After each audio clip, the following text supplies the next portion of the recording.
So I just want to make a quick video on replacing the rear view camera on a 2006 GX470.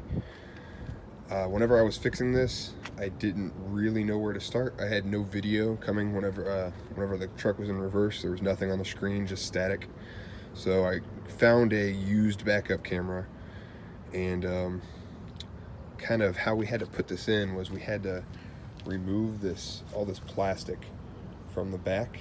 So we removed the flat tire tools, and then we unclipped the rest of this. One thing that I didn't notice is there's little tabs on this strap, and there was actually a screw in here that I had to unscrew. The rest of this was just gently pulling all around to get that to come off.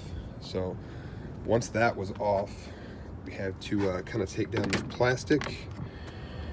From there, this is the connection where the camera hooks up. We had to unplug that, and then it's kind of hard to see in there. That's actually the camera.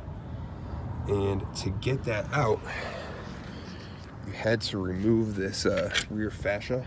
Mine's Plastidip, but it's normally chrome that goes right here.